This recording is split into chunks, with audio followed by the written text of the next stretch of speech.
Monsoon का मौसम जाता है और सर्दी का मौसम आने वाला होता है। इस मौसम के दौरान सबसे ज्यादा गर्मी लगती है। दौरान क्या होता है कि धूप बहुत तेज होती है और थोड़ी थोड़ी सी सुबह शाम में ठंड लगने लगती है। ऐसे में क्या होता है कि मौसम का बदलाव तो होता है, पित्त प्रकृति का जो दोष होता है असंतुलित होने लगता है।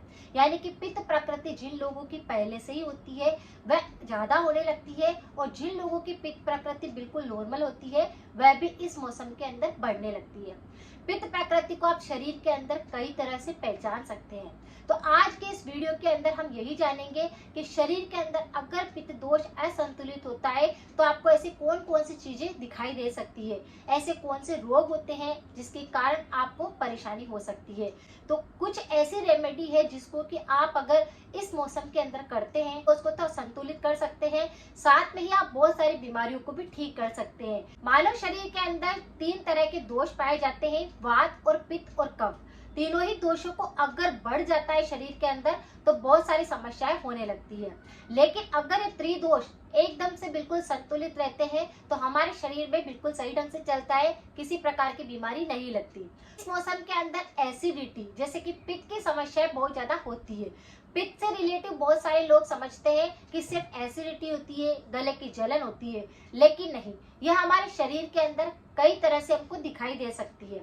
जैसे इसके अंदर हम सब तरह से जानेंगे कि शरीर के अंदर कहां कहां पर पित्त प्रकृति बढ़ सकती है। सबसे पहले बात करेंगे बालों की। अगर किसी व्यक्ति के बालों के अंदर फोड़े फुंसी होने लगते हैं, बहुत ज्यादा खुजली चलने लगती है, बालों के अंदर पसीना निकलने लगता है, या फिर बाल बहुत ज्यादा झड़ने लगते हैं, इस तरह से इस मौसम के अंदर यही बात होती है कि पित्त प्रकृति जो है वह असंतुलित हो गई है। इसके कारण आपके बालों से रिलेटेड समस्याएं आ रही है। इसी तरह से अगर इस मौसम के अंदर आपको थ्रोट इन्फेक्शन ज्यादा हो रहे हैं, जिसके अंदर गले के अंदर जलन हो रही है, एसिड रिफ्लक्स बहुत ज्यादा हो रहा है, खट्टी डकारें आ रही है, तो इस तरह से भी यह इन्फेक्शन देखने को मिलता है। अगर पित्त दोष ज्यादा बढ़ने लगता है तो आंखों के अंदर भी इस प्रकार की समस्याएं होने लगती है। जैसे आंखों में चिपचिपापन आने लगता है, आंखों के अंदर खुजली चलने लगती है, आंखें लाल होने लगती है, उनके अंदर भी जलन होने लगती है। तो पित्त प्रकृति यहाँ पर भी देखने को मिलती है। चेहरे के ऊपर कई बार फुंसी ज्यादा होने लगती है, मुहासे निकलने लगते हैं और पसीना ज्यादा आने लगता है। तो यानी कि पित्त प्रकृति यहाँ पर भी देखने को मिलती है। अगर किसी व्यक्ति के मुंह के अंदर बहुत ज्यादा छाले हो रहे हैं, घाव हो गए हैं, या आपको मुंह में बहुत ज्यादा संक्रमण लग रहा है, तो यह भी पित्त प्रकृति का एक दोष होता है। तो अगर आपके गले के अंदर जलन है, पेट के अंदर बहुत ज्यादा जलन महसूस होती है, या फिर पेट के अंदर आपको किसी प्रकार का इन्फेक्शन लगता है, तो यह भी उसका दोष माना जाता है। ऐसे मौसम में बहुत सारे लोगों को पेशाब करते हुए भी बहुत तेज जलन होती है। तो इस तरह से पित्त प्रकृति जो होती है वह आपके पूरे शरीर के अंदर अलग अलग तरह से आपको दिखाई दे सकती है। तो किसका पित्त दोष किस जगह पर बिगड़ रहा है यह पता लगाना मुश्किल होता है, लेकिन आप इस सारी चीजों को देख सकते हैं कि आपको किस प्रकार का शरीर के अंदर किस प्रकार का लक्षण दिखाई दे रहा है, समस्या आपको कब से हो रही है। यानी इस मौसम के अंदर अगर आपको ये समस्या हो रही है तो इसका मतलब यही है कि मौसम बदल रहा है, गर्मी भी लग रही है, थोड़ा ठंडा मौसम भी है, तो इस मौसम के अंदर पित्त प्रकृति असंतुलित हो रही है। अब क्या करें, इस तरह के आपको कुछ लक्षण भी दिखाई दे रहे हैं। अब आप एक छोटे छोटे से कुछ उपाय हैं जो इस मौसम के अंदर अगर कर लेते हैं तो आपका पित्त प्रकृति बिल्कुल संतुलित रहता है, और आपका जो आने वाली सर्दियों का मौसम होता है उसके अंदर भी आप काफी पावरफुल रह सकते हैं और बीमारियों से बच सकते हैं। इस दौरान जिस किसी व्यक्ति को पित्त प्रकृति का कोई सा भी लक्षण दिखाई दे रहा है वह एलोवेरा जूस का सेवन कर सकते हैं। एलोवेरा जूस का सेवन कैसे करना है, रात को सोते समय पर आप 5 ml ढक्कन में भर करके उसे गर्म पानी के साथ में ले सकते हैं।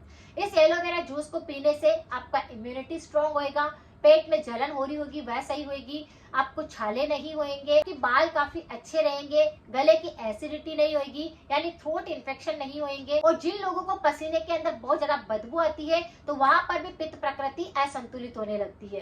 तो इस एलोवेरा जूस को पीने से ये सारी समस्याएं सही होती है, और आने वाली सर्दी के अंदर आपका इम्यूनिटी स्ट्रांग रहेगा, जिससे कि आप बीमारियों से बच के रहेंगे।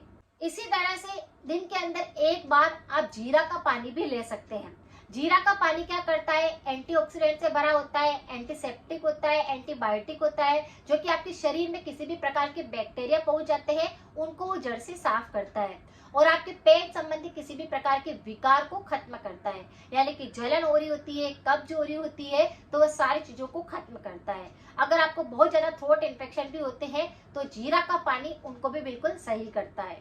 किसी भी प्रकार के पित्त दोष पर जीरा काफी ज्यादा काम करता है। तो आपके शरीर के अंदर किसी भी प्रकार की पित्त प्रकृति का कोई सा भी लक्षण है तो जीरे का पानी पीना भी उचित रहता है। इसे आप दिन के अंदर कभी भी एक बार ले सकते हैं। जैसे 1 ग्लास पानी लीजिए, उसके अंदर आधा छोटा चम्मच जीरा डाल दीजिए और पानी को गर्म होने दीजिए, बॉईल होने दीजिए। फिर 1 कप पानी जब ये रह जाता है तो इसको धीरे धीरे करके आपको पीना है, चाय की तरह। तो आप पिएंगे तभी आप खुद फर्क महसूस करेंगे, अपने शरीर के अंदर ताकत बढ़ जाएगी, आपका स्टेमिना काफी ज्यादा बढ़ जाएगा और आपका मेटाबॉलिज्म काफी अच्छे से काम करने लगेगा। इस तरह से आप अंदर से और मजबूत होने के लिए इस मौसम के अंदर कुछ किशमिश को भी भिगो करके खा सकते हैं। ये पेट की गर्मी को शांत करता है, पेट की जलन को सही करता है, खून को बढ़ाता है, शरीर में बैक्टीरिया पहुंच जाते हैं उनको बिल्कुल नॉर्मल तरीके से सही करता है। तो क्या करना है आपको, कुछ 8 या 10 किशमिश लेनी है, उनको रात को पानी के अंदर अच्छे से धो करके उनको भिगो देना है। सुबह सुबह आप चाहे तो उन्हें अच्छे से चबा चबा कर खाना शुरू कर सकते हैं। आप खुद फर्क महसूस करेंगे, आपके अंदर पावर काफी अच्छा रहेगा, आपके मुंह संबंधी कोई संक्रमण नहीं होंगे, छाले होना, घाव होना ये बिल्कुल सही हो जाएगा। एसिडिटी पर भी ये पूरी तरह से काम करेगा। तो पित्त प्रकृति को किशमिश का पानी पीने से या किशमिश को चबा चबा कर खाने से भी यह संक्रमण सही होता है। तो ये तीनों तरह की रेमेडी को अगर आप रोज चालू कर देते हैं, अपनी डाइट के अंदर रखते हैं, तो ये मौसम तो काफी अच्छा रहता है, किसी भी प्रकार की एलर्जी से आपको बचाता है और आने वाला जो मौसम होता है उसमें भी आप पावरफुल बन जाते हैं। शरीर के पित्त अगर आपको किसी भी रूप में आपको दिखाई दे रहे हैं तो इन उपायों को अपनी डाइट के अंदर शामिल कर सकते हैं। ये बिल्कुल नेचुरल तरीके से आपका इम्यूनिटी स्ट्रॉन्ग रखेगा, आपको ऊर्जावान बना के रखेगा। कुछ चीजें जरूर परहेज करें, जैसे तला हुआ बिल्कुल ना खाएं। ऐसे मौसम में अचानक से आपको खट्टी चीजें जैसे कि इमली हो गया, अचार हो गया, इनका सेवन ना करें। दही का सेवन भी इस मौसम में ना करें तो आपको काफी फायदा मिलता है। तो इस तरह से कुछ परहेज करते हैं, मिर्च मसालों का प्रयोग कम करते हैं, तो आपकी सारी की सारी रेमेडी आपको फायदा पहुंचाती है। अगर जानकारी कुछ यूजफुल रही है तो सभी के साथ शेयर करना ना भूलें। मिलते हैं फिर नेक्स्ट जानकारी के साथ में। Thank you so much.